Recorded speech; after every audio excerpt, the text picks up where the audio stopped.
Welcome back to Other Duties as Assigned. Today, as I think about, a new year and this whole season is surrounding new. I'm going to go off that a little bit from here to there, but, I've got a lot of new. We've talked about that. One of the things I wanted to talk about and share was kind of our new approach to the start of the year.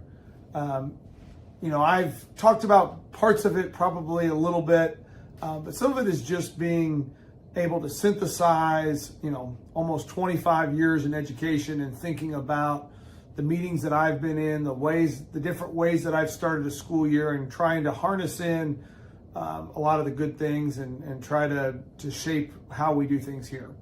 Part of that too is, sometimes you have good ideas and the poor execution because not everybody sees the vision. So that was part of it, was kind of sitting down as a team and talking about, hey, what could the start of school look like?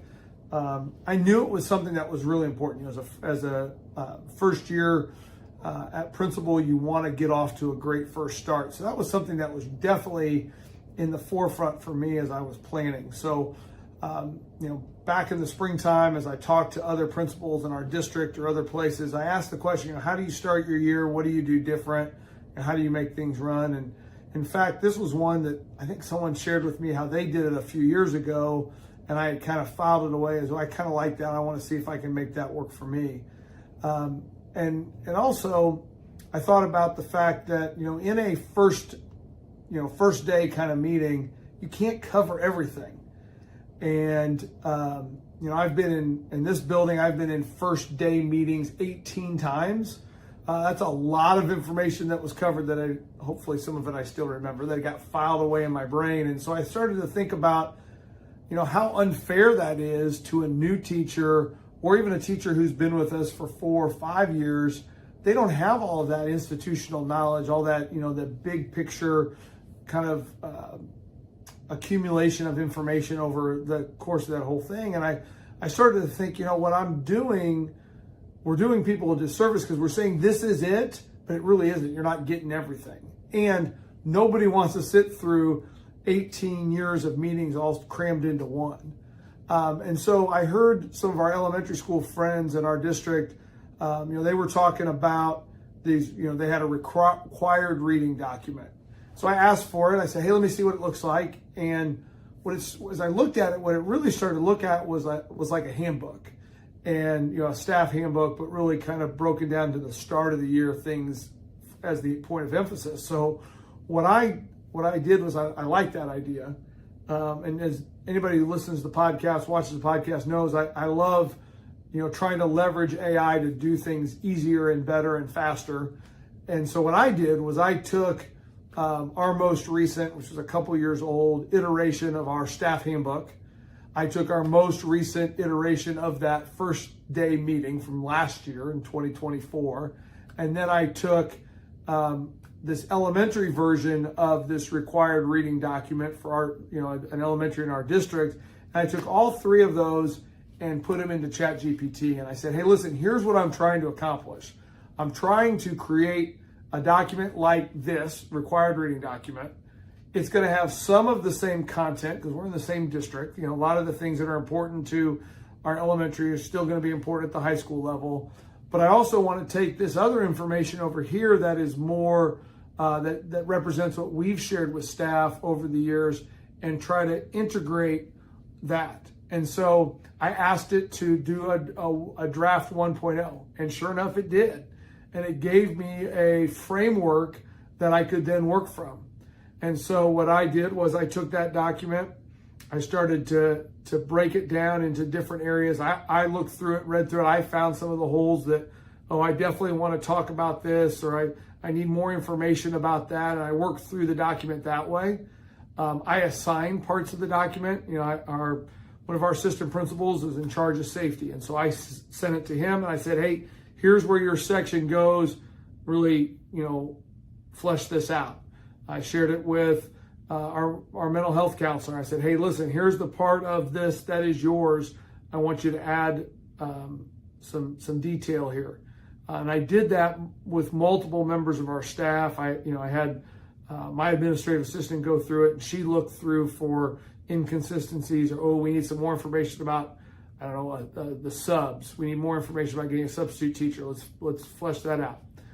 One of the things that the elementary did that I really liked was they had a checkoff list at the end that basically, kind of went through the document to say, I read and understand each of these items. But I took it a little bit farther and I added in at the bottom the other things that we needed our staff to do.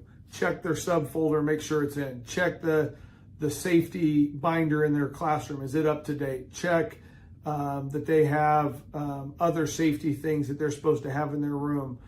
Pick up their things that need to get handed out on that first day in their homeroom. And so by creating and adding to that checklist, we allowed our staff to kind of make sure they got it. I remember as a teacher always being worried that I would forget something that I needed to get done in those days, because you get caught up in a curriculum map, or you get caught up in your syllabus or whatever, and you blow right by something you were supposed to do. And so what I figured out was that if I took the time to do that and gonna have that checklist, it helped everybody kind of feel more confident that they got their things done. And so we had that checklist, and we added that as a piece of this document. So we created this document, and it really simplified everything that we were trying to get done.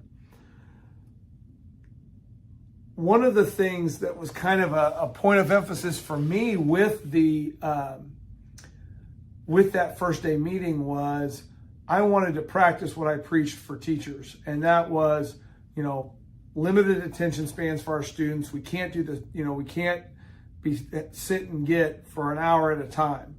And so that meeting traditionally for us was somewhere in the 2 to 2.5 hour range. Would have been 80, 90 slides worth of information. And they were all really helpful. But what we did was I took the 2 days of our PD, our start of school professional development, and I really focused on chunking it out. And as a team, we decided, as an administrative team, we decided what are the things we want to cover in that first 30 minutes. And I told our team, like, each of these are going to be 30 minutes. We're going to start right on time, and we're going to go for no more than 30 minutes. Did we go over a couple minutes here or there? Maybe, but that was really the focus.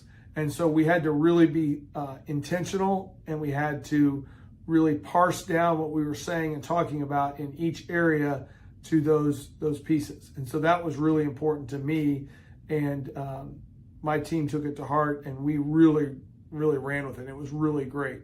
So we did create another slide deck, but a 20-minute meeting, we kind of limited it to 3 or 4 slides. We told everybody, hey, if you have a slide you're talking about, you got 2 minutes. You got to get it all out there for everybody in 2 minutes. And I think that was super helpful because it was really focused. And so teachers knew when they got there, we were going to have a focused agenda. I told them what we were going to talk about in each of the 4 parts.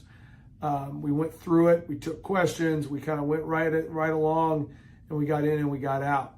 Additionally, we created a Padlet, an online board that teachers could post questions to. And what that helped was it helped with the flow, because we were in and out in 30 minutes. And if a question came to somebody an hour later, they were able to put it on that Padlet, and then we could reference it later. I started each meeting kind of going through, hey, in the last 2 hours while everybody was doing curriculum mapping, department chair meetings, getting their room set up, all the things that needed to get done. Hey, this question came up. Let me give you the answer. And I tried to do that. So we worked all the way through all those things. We felt really good about it. And we filled the rest of the time with all that collaboration that we're looking for. Hey, the 3 of us that teach English 9, we're going to get together and we're going to talk through our map and make sure we feel good about it. I'm going to go get the Chromebooks for my first period class. I'm going to make sure that my syllabus is rocking and ready to go. And so kind of that whole plan of putting that all together really made for focused work, which is always something that I'm really big on, and allowed us to get done what we need to get done. It allowed me as the principal to kind of set the tone in that very first meeting. It also kind of allowed us to show the shared responsibility of, Hey, when it's time to talk about safety, our assistant principal who does safety talked about it. Talked about attendance, that assistant principal talked. And we kind of worked our way through that. Felt like that was really productive and really focused and very helpful.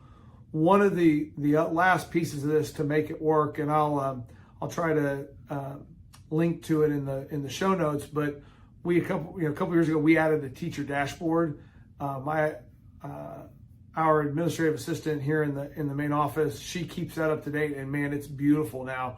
It went back when I created it and I did it. It was very concrete, kind of boring, and she's made it beautiful and a great resource. And so that was a great complement to what we were doing, because teachers had access to all the forms, all the documents, all the things that we referenced in that required reading document was all available to them too.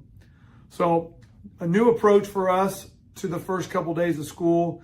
We're a couple days in now. It went really smoothly. Had a lot of veteran teachers tell us how much it was helpful to them to get going. First year teachers probably overwhelmed whether you have a 30-minute meeting or a 3-hour meeting. So you got to support them the best you can too.